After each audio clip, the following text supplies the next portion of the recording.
Property news, तामीर से तकमील तक। अस्सलाम वालेकुम, आप देख रहे हैं प्रॉपर्टी न्यूज़। मुझे कहते हैं मोहम्मद आसिम सिद्दीकी। आज की वीडियो में हम बात करने जा रहे हैं एक अहम और इंटरेस्टिंग टॉपिक के हवाले से, वो है क्रिप्टो करेंसी। पाकिस्तान में क्रिप्टो करेंसी का रुझान बढ़ रहा है और इसके साथ साथ इन्वेस्टमेंट के अपॉर्चुनिटीज़ के हवाले से बात की जाए, इन्वेस्टमेंट अपॉर्चुनिटीज़ के हवाले से अगर बात की जाए तो पाकिस्तान में बहुत से लोग अब क्रिप्टो करेंसी में इन्वेस्ट कर रहे हैं। लेकिन आज की वीडियो में हम कंपैरिजन करेंगे रियल एस्टेट सेक्टर का और क्रिप्टो करेंसी का, और आपको बताएंगे कि आखिर इन दोनों में से आपके लिए प्रॉफिटेबल कौन सा है, आपके लिए मुनाफा बख्श कौन सा है। लेकिन वीडियो शुरू करने से पहले आपसे यही कहूंगा कि हमारे चैनल को सब्सक्राइब करें ताकि पाकिस्तान में प्रॉपर्टी कंस्ट्रक्शन और रियल एस्टेट सेक्टर से मुतल्लिक आपको न्यूज़ टाइमली मिल सके। तो जनाब शुरू करते हैं वीडियो आज की, और सबसे पहले बात करते हैं फैक्टर्स के हवाले से, एडवांटेजेस और डिसएडवांटेजेस के हवाले से कि रियल एस्टेट सेक्टर के क्या एडवांटेजेस हैं और क्रिप्टो करेंसी के क्या डिसएडवांटेजेस और एडवांटेजेस हैं। तो सबसे पहले बात करते हैं रिस्क फैक्टर के हवाले से। अगर रियल एस्टेट सेक्टर की बात की जाए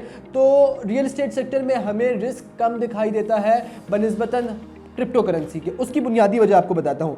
अगर आप रियल एस्टेट सेक्टर में इन्वेस्ट करते हैं और अगर आप मंजूर शुदा, जो कि गवर्नमेंट अथॉरिटी से मंजूर शुदा प्रोजेक्ट्स हैं, उनमें इन्वेस्ट करते हैं तो आपका रिस्क बहुत ज़्यादा कम हो जाता है। उसके बनस्बत अगर हम बात करें क्रिप्टो करेंसी के हवाले से तो वहाँ पे रिस्क फैक्टर बहुत ज़्यादा है, क्योंकि आए दिन कोई नया कॉइन आ जाता है, लोगों की इन्वेस्टमेंट का रुझान उस कॉइन की तरफ बढ़ जाता है और एकदम से वो कॉइन डी वैल्यू हो जाता है। तो आपको रियल एस्टेट सेक्टर में रिस्क फैक्टर कम दिखाई देगा और क्रिप्टो करेंसी में रिस्क फैक्टर ज़्यादा दिखाई देगा। उसकी बुनियादी वजह यही है कि एक स्टेबल मार्केट नहीं है, जबकि रियल एस्टेट सेक्टर की जो मार्केट है वो स्टेबल है। अगर आप प्रॉफिट चाहते हैं तो आपको मंजूर शुदा प्रोजेक्ट्स जो हाईली अथॉरिटी से, गवर्नमेंट अथॉरिटी से मंजूर शुदा है, उन प्रोजेक्ट्स में इन्वेस्ट करना पड़ेगा। और इसके साथ साथ एक और अहम फैक्टर है रियल एस्टेट सेक्टर में कि आपको टाइम देना पड़ता है। अगर आप क्रिप्टो करेंसी में टाइम दें, क्रिप्टो करेंसी की तो मार्केट स्टेबल नहीं है, कभी जो है मार्केट हाई पे चली जाएगी, कभी मार्केट इतनी लो चली जाएगी कि आपका जितना भी पैसा होगा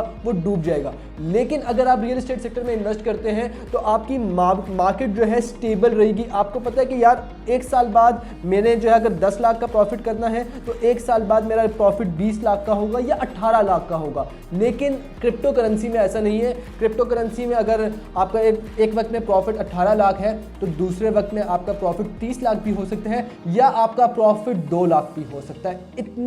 इतना हाई जंप आता है क्रिप्टो करेंसी में, और इस मार्केट को इसी वजह से जो है कहा जाता है कि ये स्टेबल मार्केट नहीं है, इसमें रिस्क फैक्टर बहुत ज़्यादा है। अब अगर बात करें प्रॉफिट के हवाले से तो जैसे आपको बताया कि जी रियल एस्टेट सेक्टर में हाई प्रॉफिट है। अगर आप आज के दिन में एक प्लॉट खरीदते हैं 20 लाख का, अगर आप उसको होल्ड करते हैं एक साल तक तो ऑटोमेटिकली वो होल्ड आपको प्रॉफिट फराहम करेगा, और ज़्यादा भी नहीं तो कम से कम 5 से 6 लाख रुपए का प्रॉफिट फराहम करेगा। लेकिन अगर आपने उसको होल्ड किया, अगर क्रिप्टो करेंसी की बात की जाए तो आपने एक कॉइन ख़रीदा, आपने 20 लाख की इन्वेस्टमेंट कर ली क्रिप्टो करेंसी में, लेकिन मार्केट डी वैल्यू हुई और आपकी वो सारी की सारी इन्वेस्टमेंट डूब जाएगी।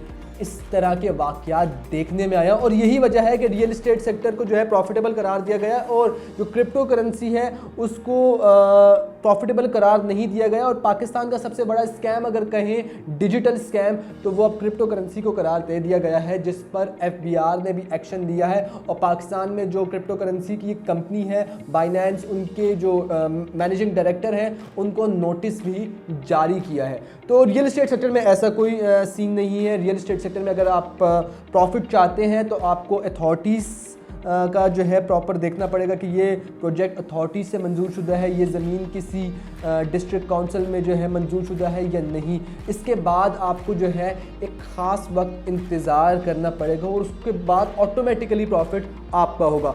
तो इससे हमें अंदाज़ा होता है कि रियल एस्टेट सेक्टर में हाई प्रॉफिट आपको मिलेगा, जबकि जो क्रिप्टो करेंसी है वहाँ पे भी आपको हाई प्रॉफिट मिल सकता है, लेकिन वहाँ पे रिस्क फैक्टर बहुत ज़्यादा है, जिसकी वजह से माहिरीन इस बात को ज़्यादा प्रॉफिटेबल नहीं करार देते, ज़्यादा अच्छा करार नहीं देते कि आप क्रिप्टो करेंसी में इन्वेस्ट करें, क्योंकि वहाँ पे आपको बहुत ज़्यादा नुकसान भी हो सकता है। तो अब आगे बात करते हैं और सबसे अहम चीज़ है अथॉरिटीज़ के हवाले से। सबसे अहम चीज़ अगर बात की जाए तो गवर्नमेंट के हवाले से real estate sector proper channel के थ्रू चलती है। आपकी मिनिस्ट्री है, प्रॉपर मिनिस्ट्री ऑफ हाउसिंग, तो उसके तहत तमाम तर मामला, तमाम तर अथॉरिटीज़ चलती है, जिसमें CDA, RDA, LDA, KDA, MDA, PDA और ना जाने कितनी मज़ीद अथॉरिटीज़ हैं जो इन तमाम तर चीज़ों को देख रही है। लेकिन क्रिप्टो करेंसी में आपको कोई ऐसी मार्केट नहीं मिलेगी।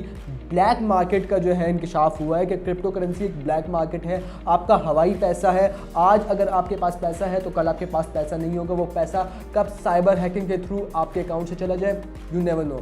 तो क्रिप्टो करेंसी एक अगर कहें तो प्रॉफिट के लिहाज से कभी बहुत अच्छा भी साबित हो सकता है और कभी आपको इस कदर नुकसान दे सकता है कि आपके होश खता हो जाएंगे कि मेरे साथ आखिर हुआ क्या है। तो ये बहुत अहम चीज़ है। अगर आपने ब्लैक मार्केट से बचना है, अगर आपने अपना पैसा एक ऐसी जगह इन्वेस्ट करना है जो एक वक्त के बाद आपको प्रॉफिट फराहम करे, क्योंकि पैसा सबसे पहली बात तो इतनी आसानी से कमाया नहीं जाता। और जब आप कमाते हैं तो आप ये सोचते हैं कि यार मैं ये पैसा किधर लगा रहा हूँ, तो आज से 6 महीने बाद या 1 साल बाद मुझे इससे प्रॉफिट आना चाहिए। अब अगर वही मेहनत का पैसा आप क्रिप्टो करेंसी में इन्वेस्ट करते हैं, आपको लॉस हो जाए तो फिर पीछे कुछ भी नहीं बचता।